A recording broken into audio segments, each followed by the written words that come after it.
Hey everyone, and welcome to another video. This is my pickups for the first half of July, and like I said in my last pickup video, this is a longer one just because a lot of the manga that I expected last month showed up in these last 2 weeks. So there's more new manga in this pickup than I expected or really would generally see just because of that kerfuffle.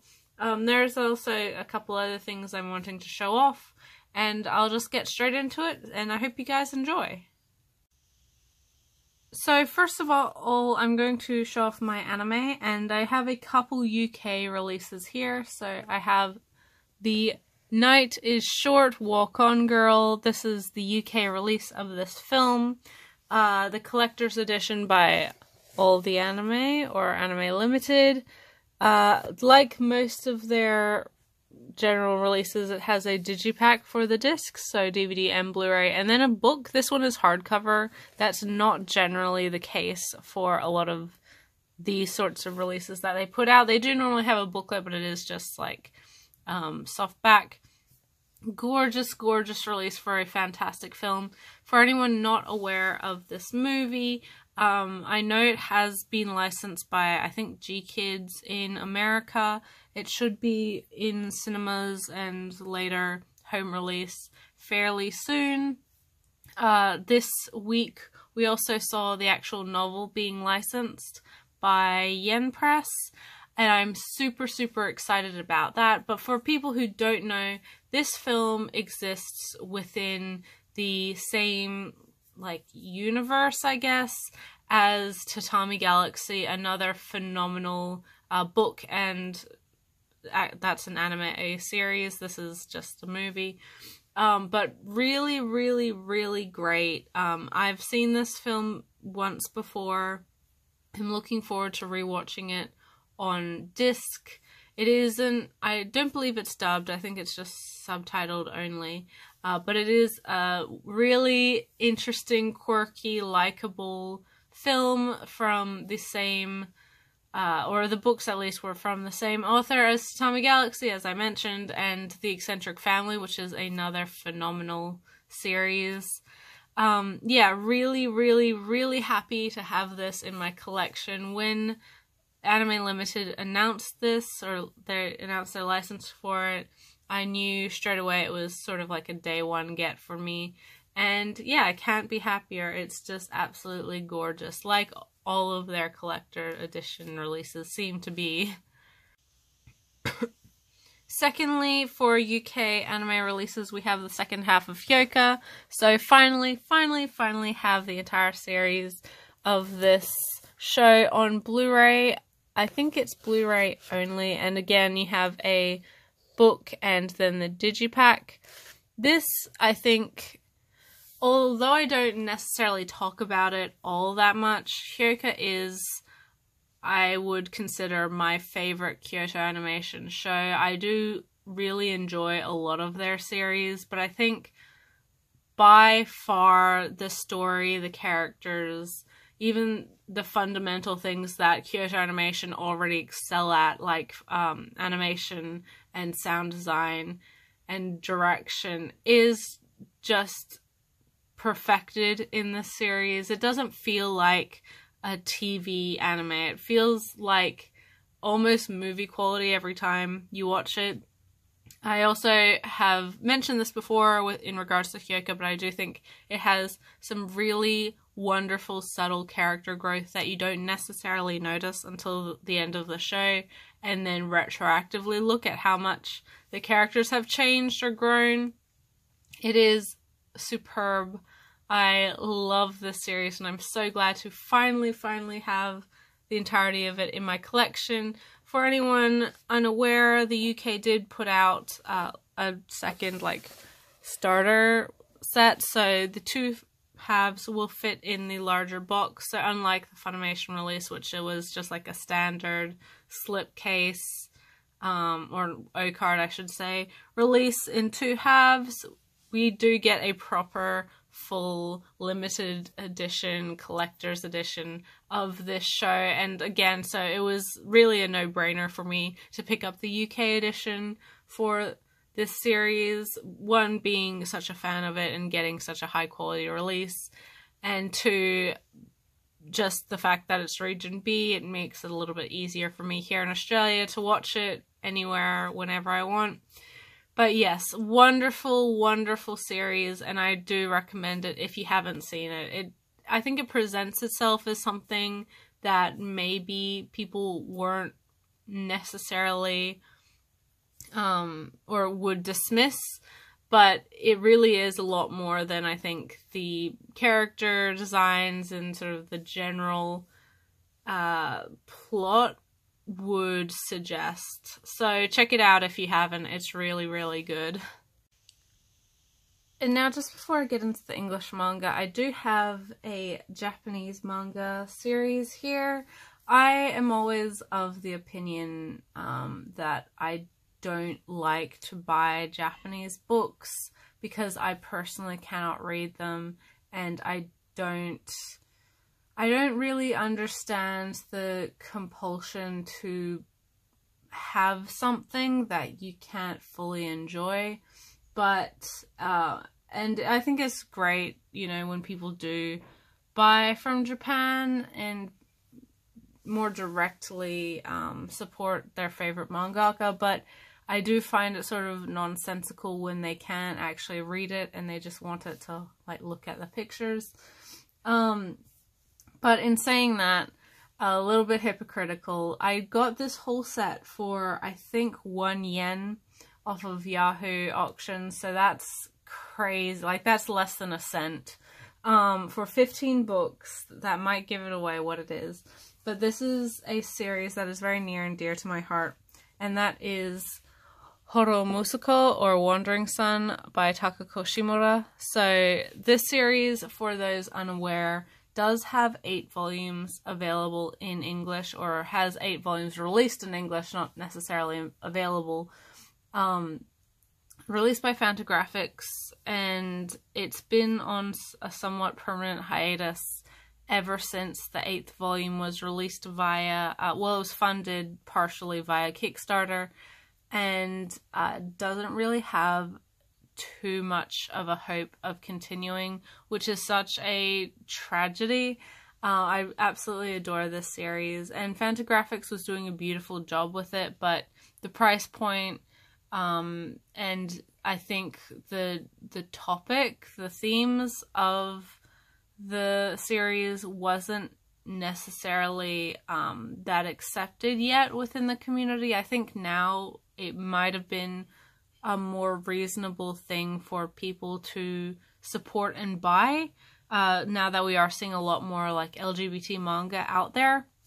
But for those unaware, this follows the story of 2 trans kids and sort of their struggles and trying to figure out who they are and how they fit in. We have volume 1 here, volume 2,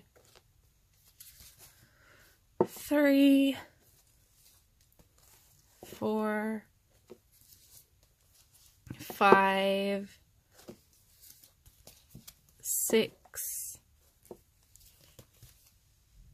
7, 8, which is the last one that we have in English. And then, so these subsequent ones are volumes that never got translated to English. Volume 9, Volume 10, Volume 11, Volume 12, Volume 13, Volume 14, and Volume 15, which is, of course, the final volume of this wonderful series. I do hope that we see the rest of this in English someday, whether it's from Fantagraphics or from a different publisher. They rescue the license.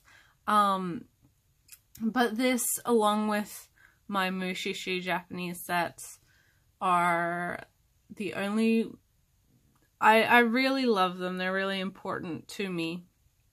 And I do want to have some sort of tangible copy of the series, but it isn't something that I tend to make a habit of. I don't like to pick up books that I can't read, full stop.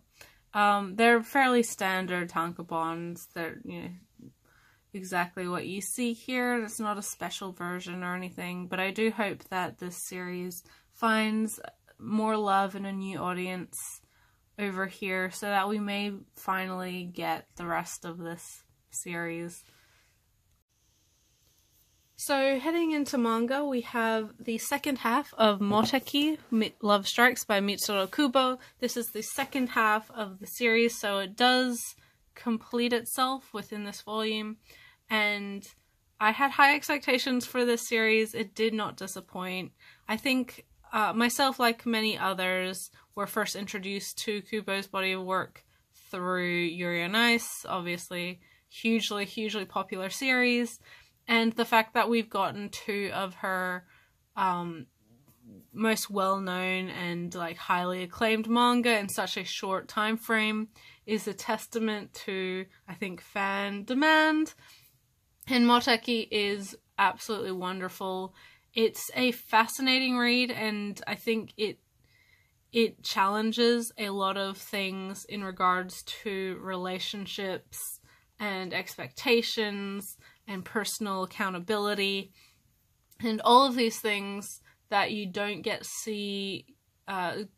discussed hugely, or at least not in regards to young men. Or, I mean, now it sort of is tending to that in the fact of how we discuss men's expectations for relationships just in general. Obviously, we've seen a huge increase in young people feeling like they're owed something in a relationship, or that they deserve relationships regardless of their personal attitude and things like that. So Moteki not only challenges those ideas, but also how relationships grow and work and interact within society.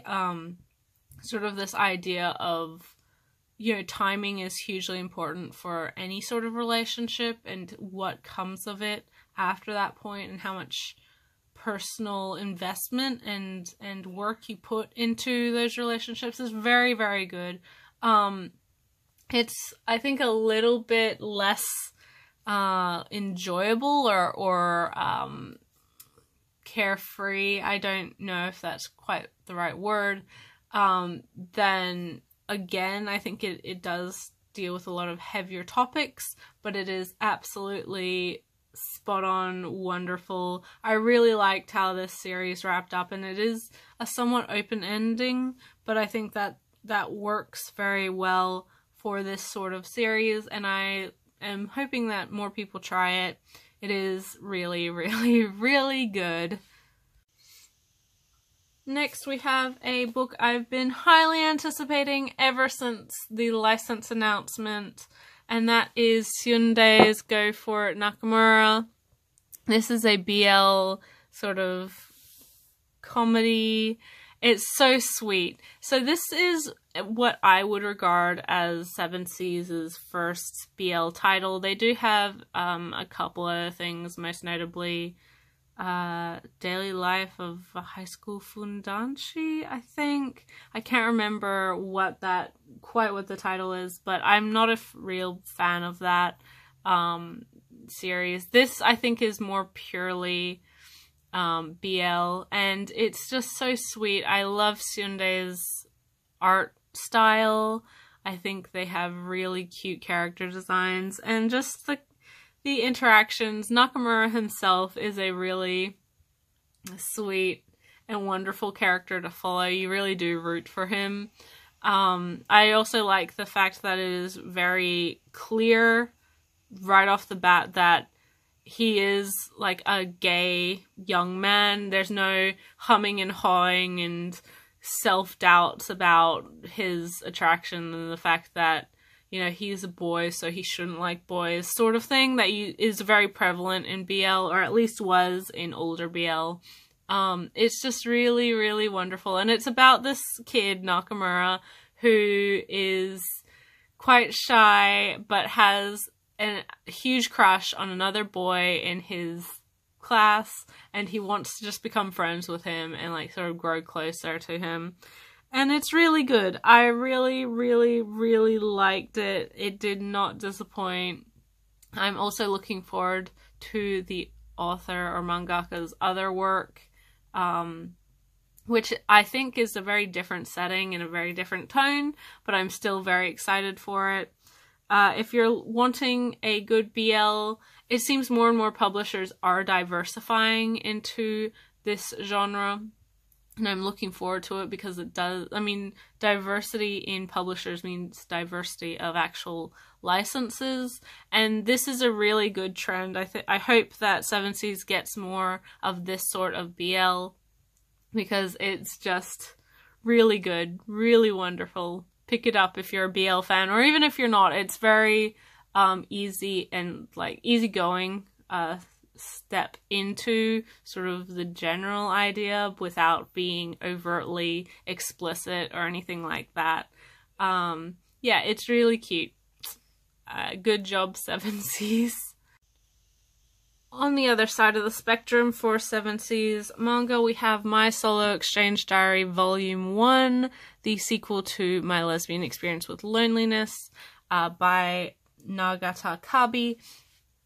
I think it's pretty...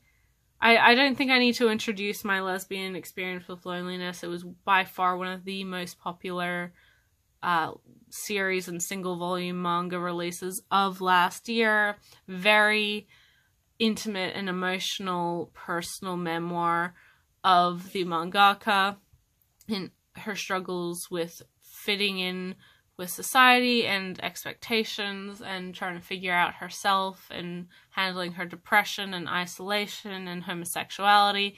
It's a fantastic read. I would definitely recommend it for pretty much anyone, but especially those who enjoy like more serious memoirs. My Solo Exchange Diary is more of the same thing. I think it does focus less on Kabi's sort of lesbianism and her yearning for like female companionship, and does focus more so on her family problems and how her relationship with her parents has changed as she's grown up, or how her understanding and perception of the relationship she has with her family has changed since being more open about her problems and exploring them in the ways she does through her manga. Again, I don't think either this or the previous book were very hopeful or uplifting stories, but I do think that they have, or they betray a potential for happiness that Kabi is desperately looking for. I do think both books appeal very much to this generation of young people who feel very isolated from their communities, their families, and don't really have a direction in life. And because of that, they feel like they're failing somehow. And so this constant feedback of feeling personally useless is something that I think most people can relate to, regardless of your gender, ethnicity, sexuality, mental health, etc. It's very, very universal, and that's an unfortunate thing to say, but it is also very personal. You do see how Kabi, in particular, of course, actually addresses the things that she brings up and how she handles them or doesn't handle them. It's wonderful. If you're a fan of the first book, definitely pick this one up. I think the second one is the last part of this Solo Exchange Diary sequel, so it's not super long, of course, But I really do hope that Kabi finds the happiness that she's looking for in the future, and through this exercise of opening herself up and examining herself and her own beliefs. Going into Yen Press books, we have 9 and 10 of Nabari no O by Yuki Kamatani. These are 2 books that I bought secondhand. I've read up to volume 11, that's as much as I own so far, and as soon as I finished book 11, I went online and bought the last 3 because I cannot wait to finish this series, although I feel like it will emotionally ruin me once I have. Similarly to my experience with Pandora Hearts, I never got into this series when it was at the height of its popularity, but the fact that it has such enduring and passionate and dedicated fans like Pandora Hearts even now is a testament to it. Having now given this series a proper shot, I am blown away by not only how good it is, but how many people seem to have missed out on this series.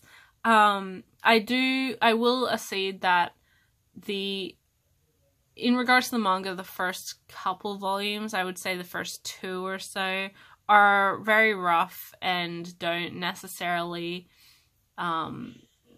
portray what this series eventually becomes. But like, again, Pandora Hearts, I think it grows hugely within the short time of its serialization.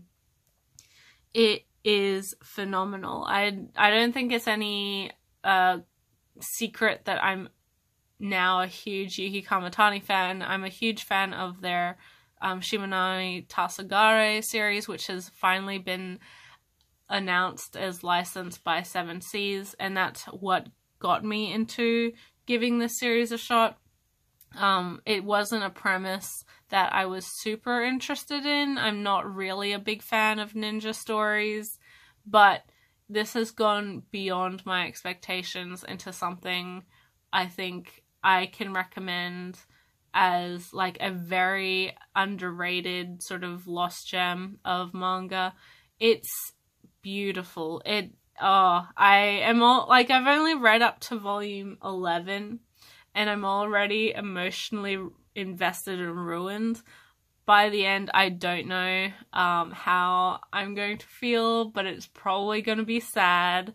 Volume 10 is sort of the apex of certain conflicts. Volume 11 is very much the aftermath of that, and it's just done so beautifully that I don't even want to speak much about it because I don't want to ruin the experience for anyone else, but it is fantastic. And if you haven't tried this series before, give it a shot. Give it probably 4 volumes to really lead up into what it's set out to do, and then just be swept away like I have been, because it's wonderful. It's so good. It's just, oh wow, guys, this is a good series, and I'm so glad I actually gave this a second chance, and just, Yen Press new releases are Horomia Volume 11, a very fun shoujo rom-com that I love. I do think it's getting a little bit long now. I do think it's, because of its length, it is pushing more of the side characters, which are all, I have no problem with the side characters. I think the entire cast is very enjoyable and likable and fun to watch interact. This series also has a pretty great sense of comedic timing, but I do think that it should wrap up in the foreseeable future. I don't see it being too much longer than like 13, 14, 15 volumes.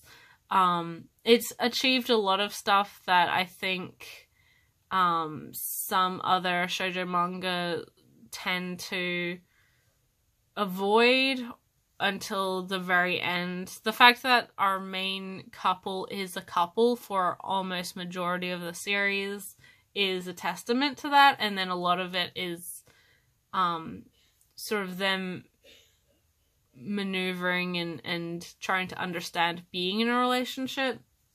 It's really good. But yeah, it's a funny, very funny shoujo rom-com. I would recommend it if you're a fan of those sorts of things, especially if you like really well-written like main couple interactions. It's good. It's really good and very, very funny. I don't know what else to say. Then we have volume 3 of Silver Spoon, Horomia Arakawa's agricultural slice of life manga. Again, really good. This, I think I've said with the previous 2 volumes, is a very highly recommended and anticipated series.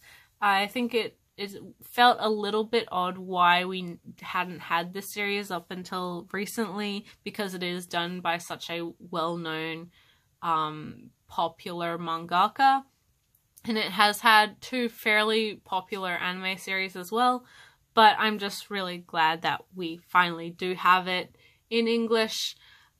This book sort of rounds out the pork bowl arc. I would say we haven't fully finished it. That will be next volume, but for those who've seen the first season of the anime, at least, you sort of know where I'm going with this. It is really, really interesting to see. I think that our main character, Hachkin, has really grown a lot, even over these 3 volumes, and how he understands the world and the hardships and pressure and realities of farming and being responsible for like the lives of animals, but also having to reconcile the fact that yes, they're being raised for food. It's interesting. Like, it's really good. I really like Arakawa's style, just writing, her writing style in general. I find this series in particular very genuine, because you can tell she does know a lot about these things. It's really good. Again, like, I can't say much more than that. I think this is one that if you're not reading it already, I'm surprised, because it is such like it was so hugely requested up until now, and it's really good. Like, it's a solid, fun, coming of age story with a really fun cast and some pretty heavy and involved morality discussions that is really nice to see in manga, especially like these comedic series. But yeah, really good. Can't wait for next volume. And I'm pretty sure I heard that this manga is finishing up in volume 15 or 16, like fairly soon. So not too much more to come out in Japan, although I do think it's also on hiatus, so who knows. But it's a longer one, and it's a bit of a like investment, but it is still early on, and so I think it's a good time to jump into it now if you haven't. Heading into some Kodansha titles, we have, as I previously mentioned, again by Mitsuru Kubo. This is her sort of comedic time travel coming of age story, sports story. It's really good. It's a very interesting, eclectic mix of genres, and I am loving it. It's so good. We are officially a quarter of the way through the story with this volume, and it has so much potential. I cannot wait to see where it goes, because the thing I found with Kubo's work, both this series and Moteki, as I mentioned previously, is that I cannot predict necessarily the direction that it's going to go.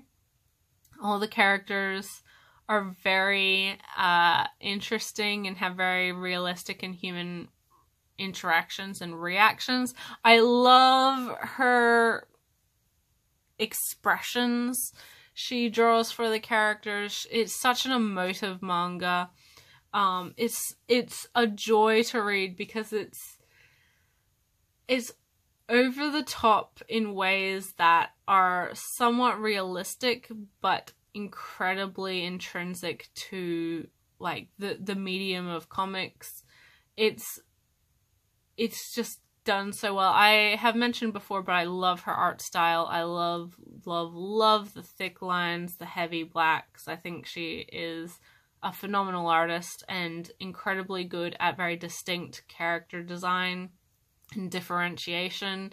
She doesn't have to rely on like really wacky hairdos and things like that to make her characters all look different, even though you know, there's a majority male cast or whatever. None of the boys look too much like each other, which is incredible to see, I think, because some artists do have a very set type of character design that they do, which is fine and is obviously like a very iconic part of their art style.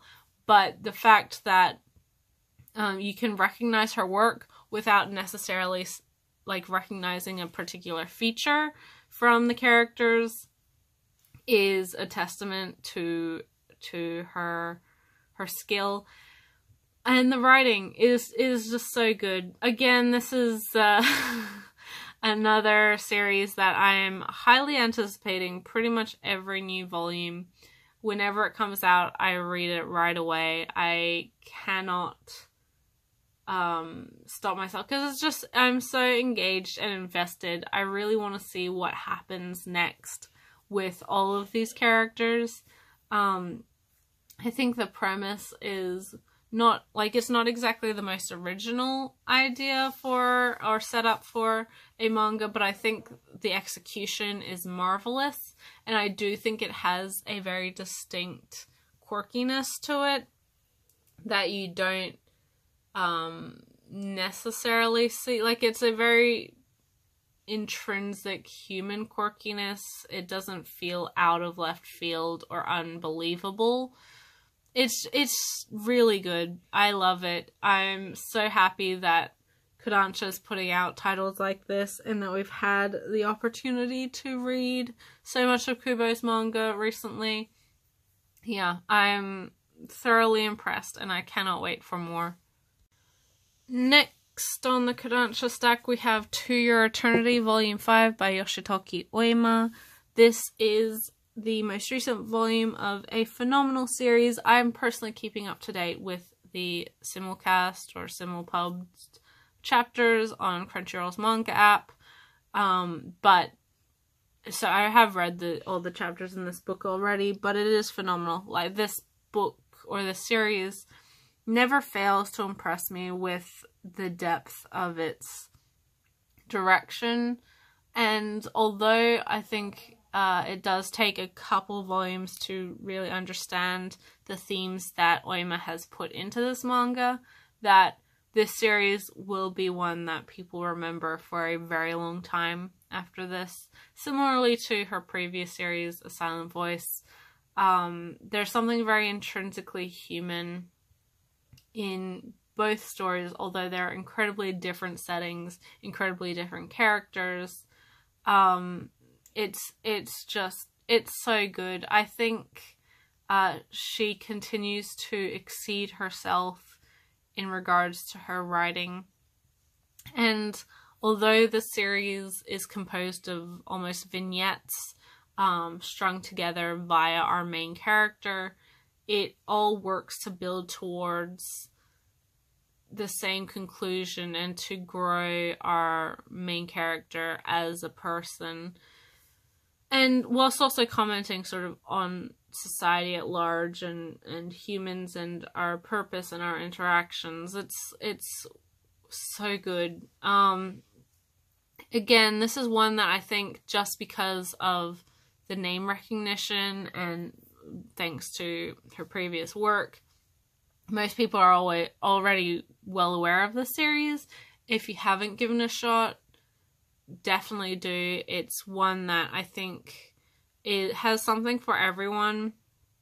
It is really lovely in regards to the actual art, but the characters and the plot and the sort of conflict are all things that I think people can relate to in a general sense and in a personal sense.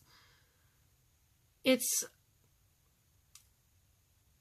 amazing how Oima is able to write such involved and heavy almost themes within this fantasy setting, without ever getting too overwrought, but never losing the weight of the realities of it. I think by the same token, A Silent Voice, both are very heavily dramatically emotional series, and amazingly they never come off as like melodramatic, which I personally always seem to have a problem with a lot of very high, well-regarded like emotional series, like things that people say, oh, this is the saddest thing I've ever seen and I cried every episode. I tend to view those series with this level of apprehension in being emotionally manipulated so blatantly. But with this series, I don't feel like it manipulates you. I feel like it's a very organic and genuine emotional response that you gain from it. But yeah, Volume 5 is more of the same, just wonderful, wonderful, wonderful book. Next, we have a print debut from one of my favorite mangaka, and that is Tokyotada Reba Girls by Akiko Higashimura of Princess Jellyfish fame. This was one of Kodansha's digital first titles, so I have actually read this volume before on Kindle, but I think it sold very well and obviously got enough interest for this print release, and I cannot be happier. This is a great series about a 33-year-old woman, very hardworking career woman who is chronically single, and now she feels like her life has plateaued and she hasn't achieved anything. So she makes this promise to herself that by the 2020 Olympics she will be married and have finally achieved some sort of personal thing. It's an interesting dilemma, and I think it's one that you see somewhat frequently in josei, about this idea of women having needed to have done certain things by certain ages, especially for very successful, high-flying working women, like the ones in this manga, where if you don't follow the social cues and goals of women in general, you don't have the same sort of legacy or impact, which is that's a terrible take to have, but I do think it is very prevalent in a lot of places in the world still, and for a lot of people. This is a very fun, funny, painfully relatable series, sort of like her previous josei title, Princess Jellyfish, where that one does focus a lot more on personal passions and sort of fashion in general, and sort of the idea of being an outsider and not feeling like you fit in. This is more so about that same sort of outsider, but within the corporate and social world, rather than just being an outsider of that entire world like it is in Princess Jellyfish. This is a great book. The final chapter, I think, will hook enough people to want to read more, hopefully. It's wonderful, just funny, and I think it's amazing that we have just finished getting Higashimura's other title, and now going into just a few months later having another one of her titles in print. That's amazing. What a wonderful thing to see within the market and the community.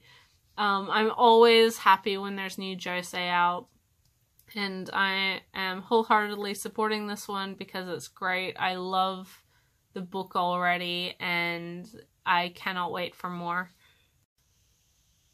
Now is another book that I'm sure plenty of people within the manga community have already bought or have already shown off, and that is Vinland Saga Book 10, Makoto Yukimura's historical manga about Vikings.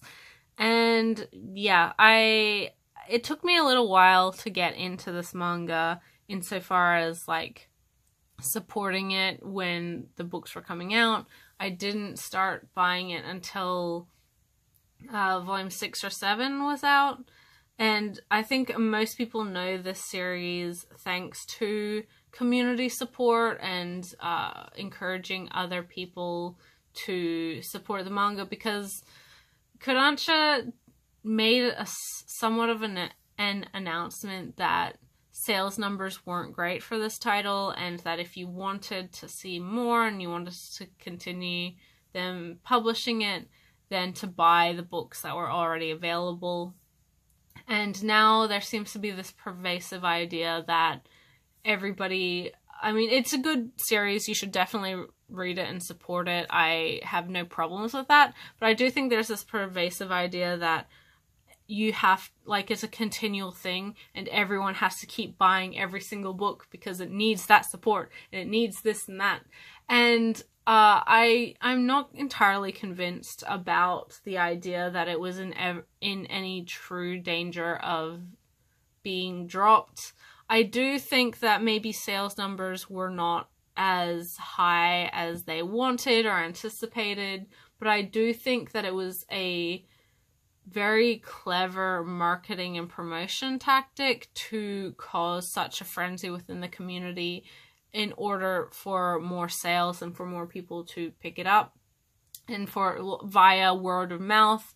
And I mean, people do trust their friends or people they watch on YouTube for their opinions. I don't think that's a bad thing, but I don't think that this series was ever in a position to be cancelled at 5 or 6 books in.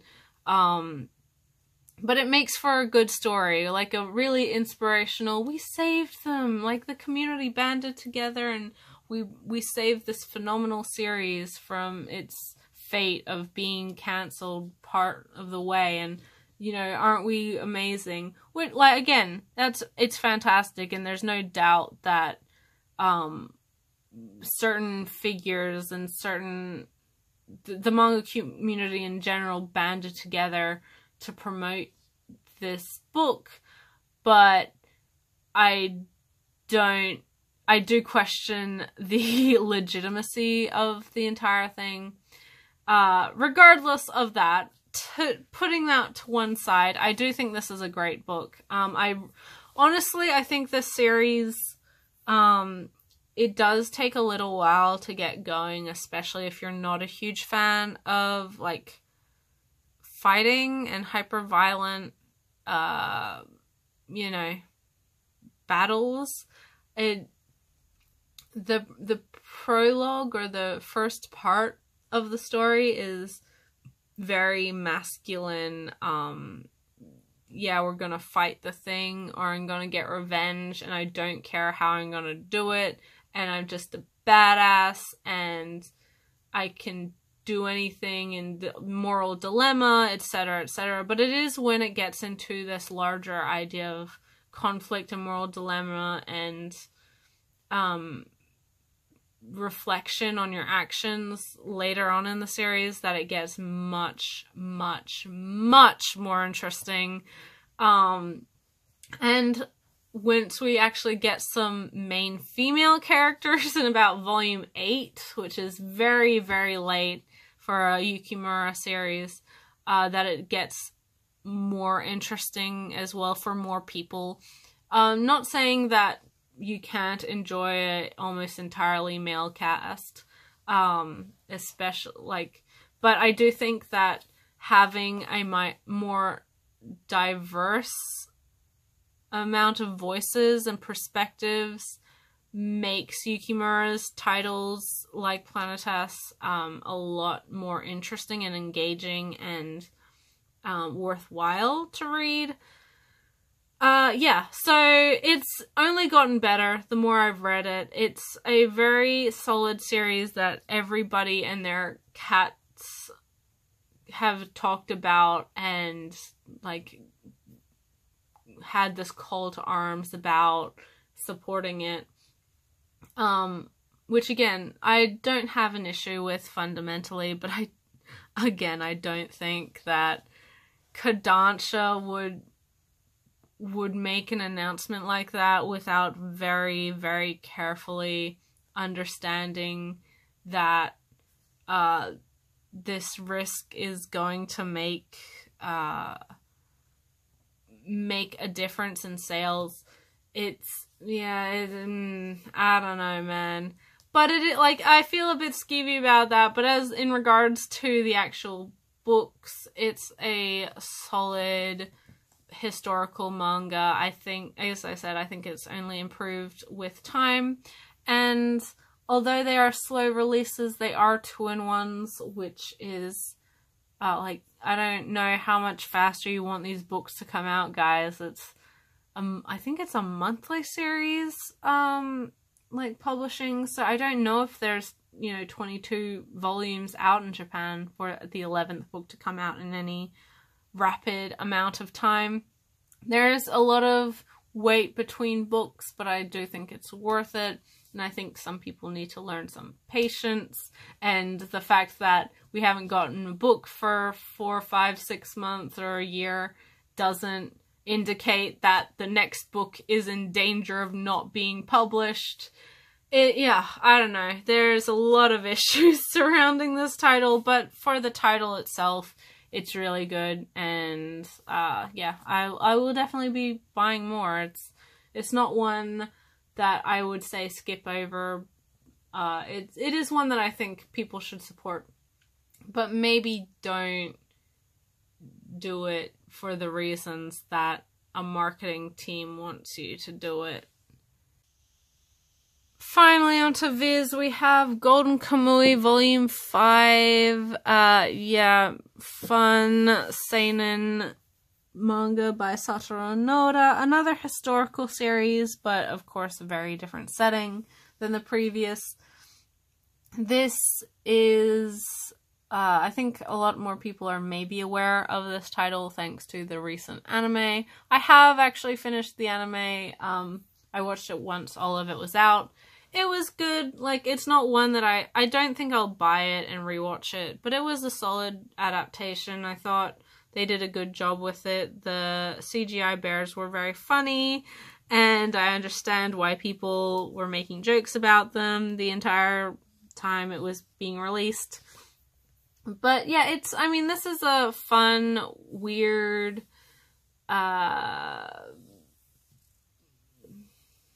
adventure story with a lot of warring factions and duplicitous characters, and I do like the main relationship between our main characters. I think there's a lot of heart to this series because it does balance this idea of a violent search for gold and then a very down-to-earth coming of cultures to an understanding.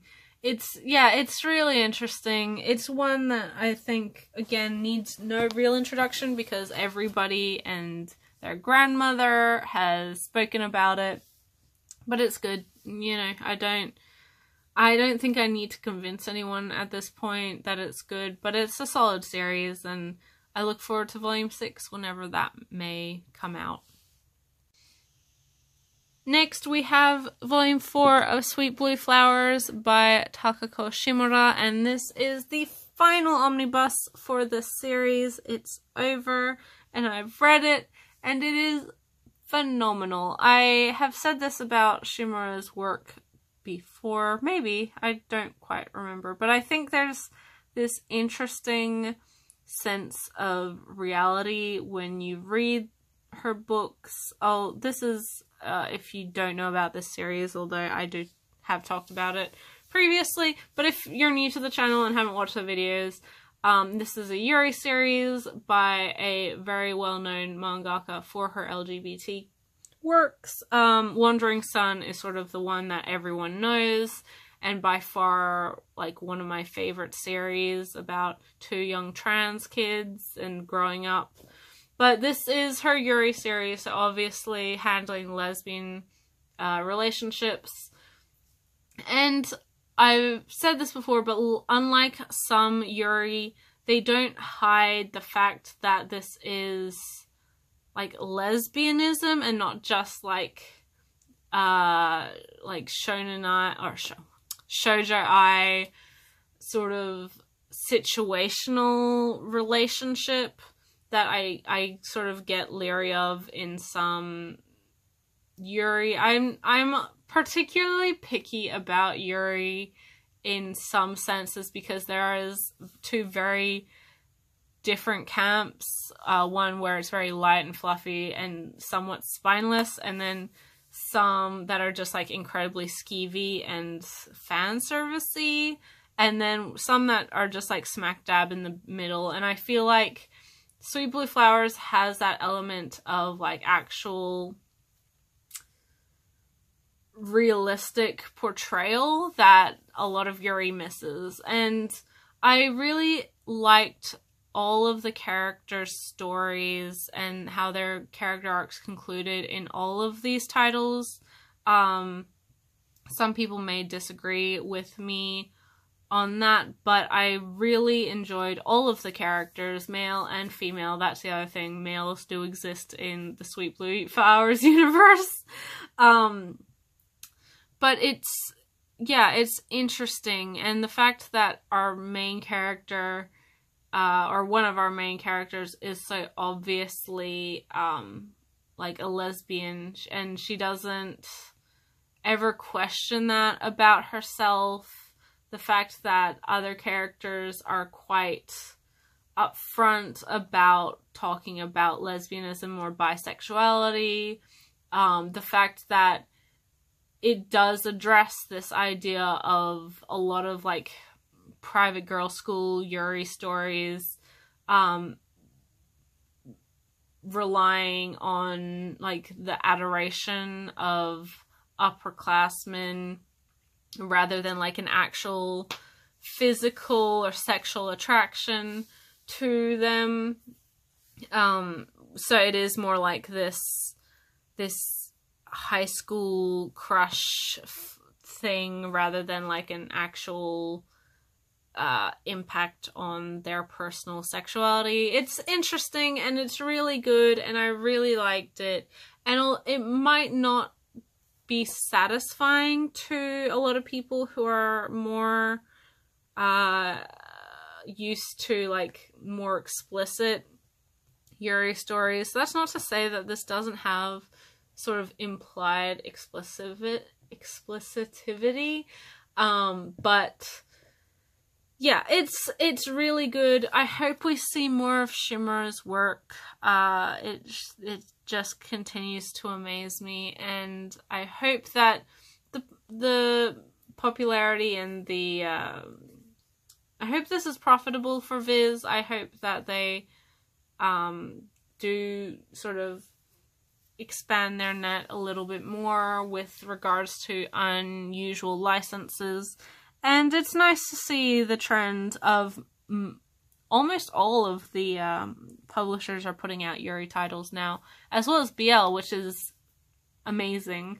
Yeah, I am really happy, and I'm glad to have finally finished this series after so many years of so many different English licensing adaptations of this, and now finally I have all 4 books in my possession. Next we have volume 24 and 25 of Haikyuu, Haruichi Furudate's sports manga about volleyball. again, another series I don't think needs any true introduction. If you haven't heard of Haikyuu at this point, I'd be incredibly surprised. And if you haven't watched my channel before, I'm a big fan of Haikyuu. I tend to enjoy a lot of sports series, and but I don't always buy them. I find them very long and like certainly ongoing, like this one. This is already 25 volumes in print. We have up to 29 solicited, coming out every single month. It's a lot, and it's a big investment. This is a series that I would recommend like reading from your library. Longer series like this are definitely the go-to for if you don't have like a huge amount of space. But with these books and with the last couple, we're past anime adaptation. This is all new stuff for longtime fans who are just now reading the manga. Yeah, it's fun, funny, and it's like it's nothing new. It has absolutely no like new elements to it. It's very, very, very like straight up formula for shonen sports series, but the execution is flawless. I think it excels in the character interactions, just how genuinely invested you get, even though you have a fairly good idea of what's going to happen. You never feel like you're not getting swept up in the series. And yeah, that's a real strength. I know people always try to emphasize something as being so original or like has never been done before, but you can have an original idea and execute it terribly. Oh, so badly. Or you could also have a very generic, formulaic premise, but done marvelously. And Haikyuu is the latter. It doesn't need to be different because it already does everything right. And because of that, people do enjoy it, and it is so popular for a reason, whether or not you particularly enjoy the series. Needless to say, of course, I am a fan. I have all of the volumes up until now. It's really fun, funny. I like reading these characters interacting and the story going in interesting places, and just watching all of these characters grow. I think there's a wonderful amount of relationship dynamics between all sorts of characters, some more obvious than others, and the way that Furutate actually takes the time to develop all of these characters is great to see, because there's a lot of characters in Haikyuu, not only within our main team, but with all the rival teams in different schools, plus family members and other friends and teachers and everything else. But you never feel like they're just two-dimensional characters slapped on a page to fill out, the head count. It's fun, it's funny, but if you're not reading it at this point, I can't convince you. I don't think you need convincing, and if you don't enjoy it, you don't enjoy it. But it's one of my favorite sports series coming out currently. I think it's the only sports series I'm following, at least in print, and it's really good. So, yeah. Another Viz title that needs absolutely zero introduction, My Hero Academia by Kohei Horikoshi. Volume 13?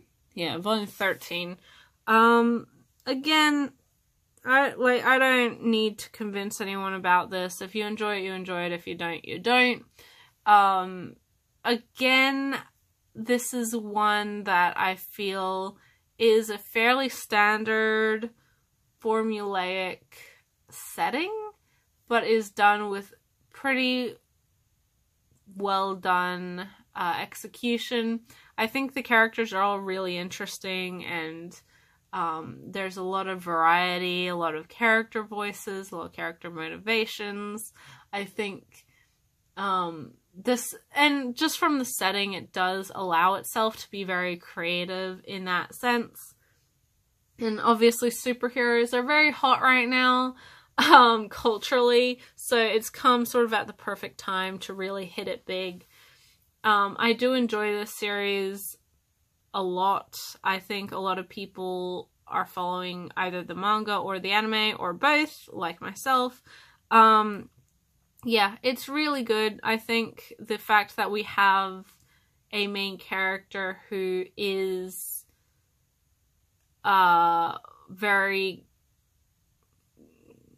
calculating, but not in like he's not a light Yagami calculating sort. He's a very like well-intentioned, good-hearted young kid who is smart about figuring things out, but does also have this level of hot-headedness to him that like it shows itself through his sense of justice. And so he's not like the lovable idiot main character that you see in a lot of shonen manga. And all of the characters are, yeah, again, really well done. I think that all of Class A, or 1A, sorry, is interesting to watch interact. I find that a lot of people find characters that they really relate to and then latch onto, but will attest that the cast as a whole is incredibly strong. I think that there's no real character that doesn't feel fleshed out. Even the character that almost everyone blanket dislikes, Mineta, they're not, people don't say that because he's bland or like just gets lost within the general crowd of the other classmates. It's because he's a somewhat incredibly despicable person. And it's the same for the villains. It's the same for the like professional heroes at the school. It's good. It's really fun. Lots of good fights. I would definitely recommend the anime if you haven't read it, if you haven't watched it. If you haven't read the manga, I would recommend that. This is a series like Haikyuu, like certain shonen series. I feel personally that their anime adaptations are probably the best way to get into it, because you do get that experience of that excitement, of the action, of these colorful characters on screen interacting, and then get a feel for the pacing, which may make it easier to transition into the manga. But if you're preferable to one or the other, that's totally cool too. And yeah, not much more to say about this other than Volume 14's out in 2 months, and I'm sure I'll enjoy it just as much. On that same note of My Hero Academia, we have the debut volume of My Hero Academia Vigilantes.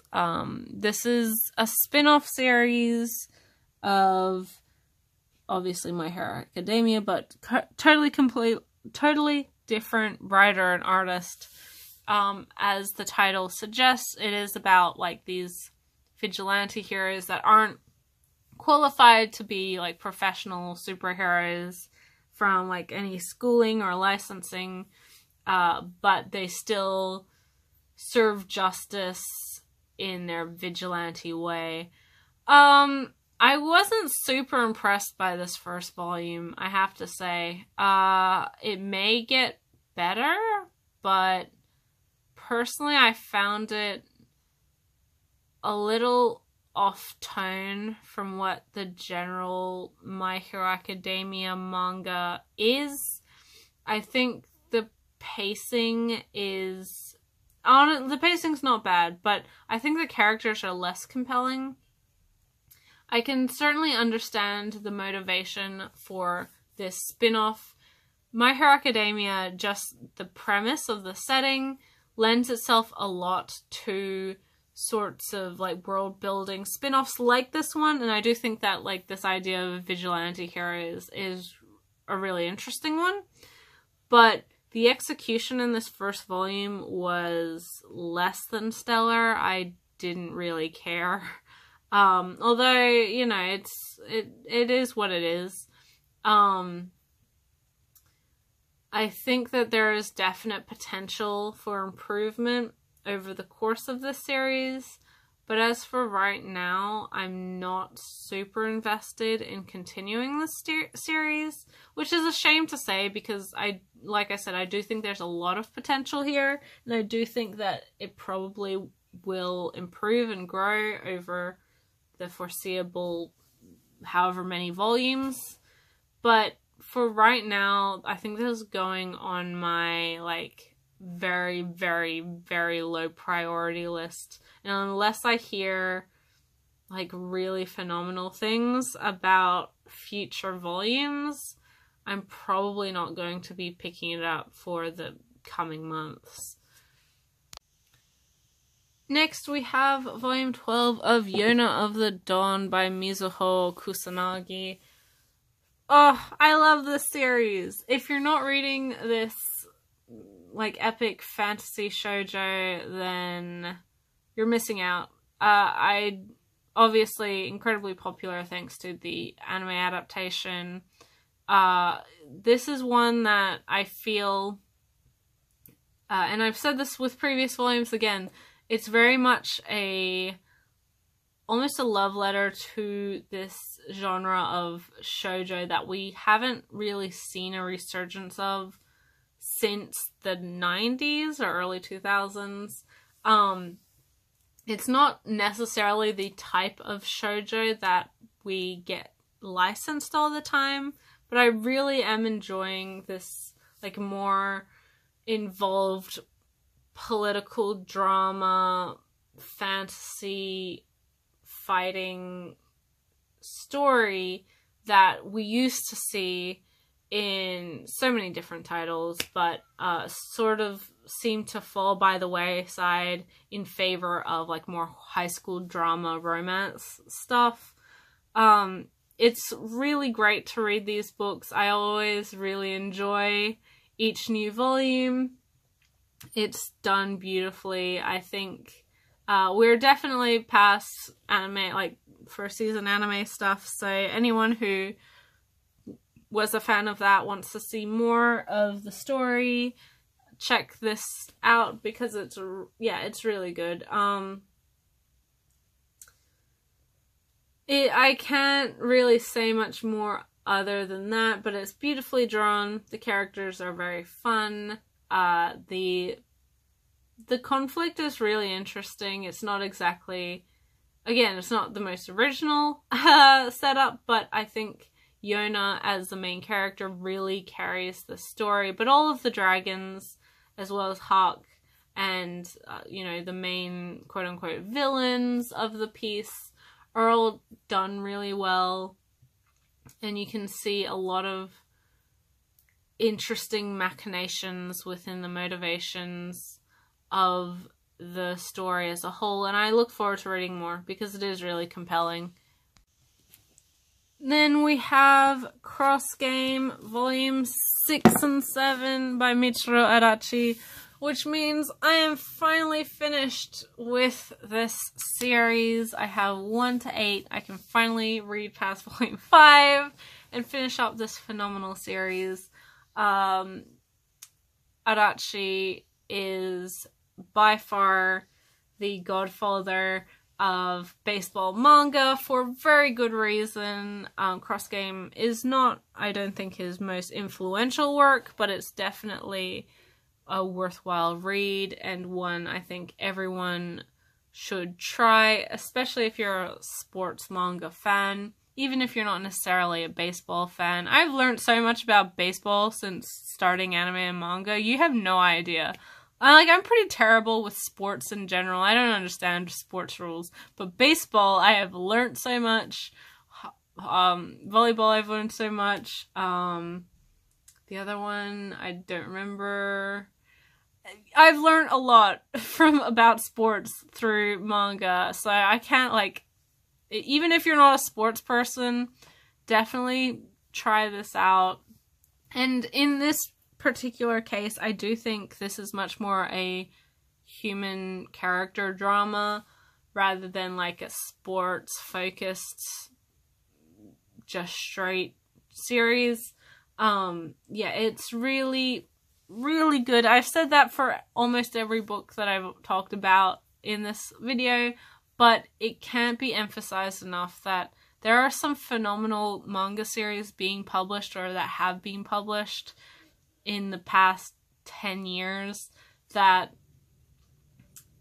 it's such a wonder that we have so much available, and the fact that existing within this community and being a fan of this medium, you still miss so many fantastic series, even if you're already reading like 24.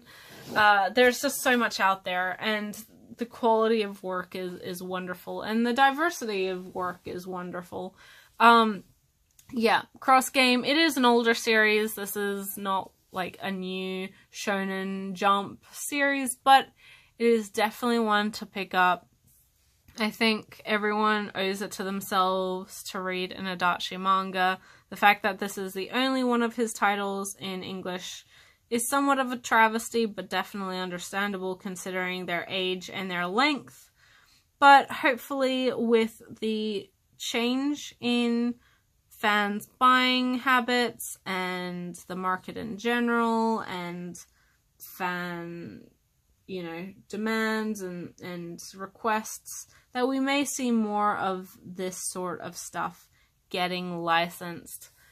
But yes, thank you for this, because it's a 17-volume series released in 8 omnibi, and it's just really nice to have the opportunity to read a story like this when otherwise we don't necessarily have that opportunity. Next we have the only light novel that I got for these last 2 weeks, and that is Pandora Heart's Caucus Race Volume 1. This is the first of a 3-volume light novel series, obviously related to Pandora Hearts, and each of the 3 volumes is a collection of 4 short stories, all from the different family or house perspectives. I haven't read this one yet, but it is something I'm looking into reading hopefully very soon, just because I have now actually read Pandora Hearts. I'm wanting to see a bit more from this world, and although this isn't like a longer single story, I think that there's a lot of potential from having sort of smaller short stories, especially in a series like this that has these 4 very different factions within it. Yeah, it's a older book. I got this one from Biblio, so I think it's a new copy, but it is actually pretty beat up. Like, it's not in perfect condition, but I'm not too worried about that. I got it very, very cheap. But yeah, it's something I'm looking forward to. I don't have the opportunity all that often to read light novels that are connected to a larger franchise, especially when the franchise itself originated from a manga, not a light novel. So I think the only other example I could give is Full Metal Alchemist, where the manga is the original story or the original version, and then the light novels were sort of spin-off stuff. Pandora Hearts in that same vein, we do also have a couple other light novels out that are like that. I know there's one for Your Lie in April, Seven Deadly Sins has a couple, I think Fairy Tail has a couple, Naruto, of course. There are some out there, but I don't always have the opportunity to read them, mainly because I'm not into the franchise that they're part of. But I look forward to reading this one. I hope it's good. So that's everything that I got for these first 2 weeks of July. I'm not going to stack everything up here like I normally do, just because I do want to take a minute to talk about the recent license announcements at Anime Expo. Lots of super exciting stuff, lots of very popular series for light novel fans especially, but manga as well. The fact that Viz actually did properly announce that they're going to be reprinting Banana Fish, or putting it back into print, I should say, is amazing. That's something that I don't think would have happened even, 4 or 5 years ago. And I do think that that's hugely thanks to very public outreach from fans.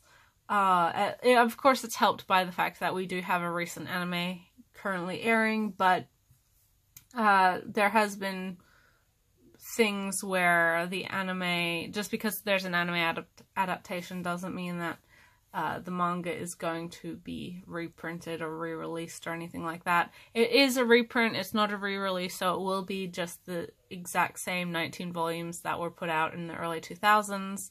That's what a reprint is. It's not going to be repackaged, retranslated, anything like that, which is a little bit of a shame because it is an older Viz title, and so the translation consistency is quite patchy.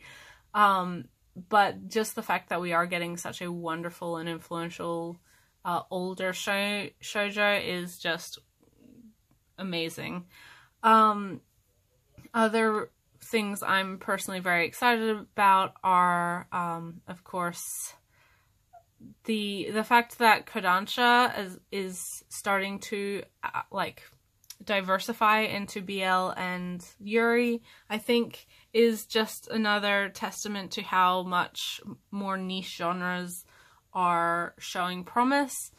Out of their licenses, the only one that I'm really that interested in is Ten Dance, which I haven't personally read, but I've heard is very, very good from a lot of close friends, so I am looking forward to that. Seven Seas, on the same token, the only series that I'm that interested in is Classmates, or Dokyusei, a phenomenal manga, which I have actually read the digital release that June put out, but it was so nice to be able to have that book and its sequel in print.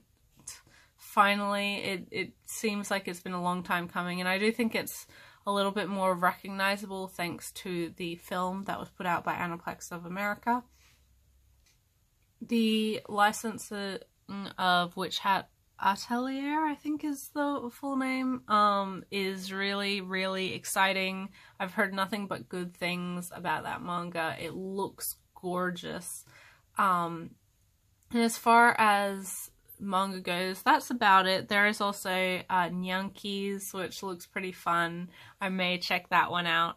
But light novel news, some really novel/light novel news, really exciting things, most notably being Penguin Highway and Walk On Girl, both Muromi novels. So that is the author of such wonderful books as Tatami Galaxy and The Eccentric Family, and of course Walk On Girl and Penguin Highway are also have film adaptations. I hope if sales are good for these two books that have already been licensed, that we will see Tatami Galaxy and Eccentric Family in the future. That would be amazing. I'm a big fan of his work just in general and never disappointed. So I look forward to actually reading the novel version of those titles. In addition to that is also Mirai, which is the novelization of Mamoru Hosoda's most recent film. Again, something I'm pretty interested in, so I'm looking forward to that. I feel like there's something else, but I don't remember. Anime-wise is pretty standard for me. I'm excited for Funimation's movie release of the free films. Yeah, I think that's a no-brainer for anybody who's watched my channel for any extended period of time. I'm a big free fan, and the box set or the limited box is the only way to get the compilation films. The other two films, the middle school sort of prequel and then the sequel, Take Your Marks, will be released on their own, but then if you want the like timeless medley films, your only way to get them is in the box set. And I understand that because they are compilation films, and for a lot of people they don't really care about it. But I've seen those films, and I've seen the extra animation in those films, and it is mostly like reused animation because they are compilation films. But the first 10-15 minutes of both are just, oh, so good. It's no question that I'm getting that. The other main anime news I'm excited about is, of course, confirmation that Viz does, in fact, have the license for JoJo Part 5, which will be airing this season or next season. I don't remember. It's this season, I'm pretty sure. Which is exciting. And then also Hadaraki Man, which is a Notamane show that is quite old at this point. The manga was originally written by Moyoko Ano. It's part of the Notamane block and was a josei, so those are all, ticks for me.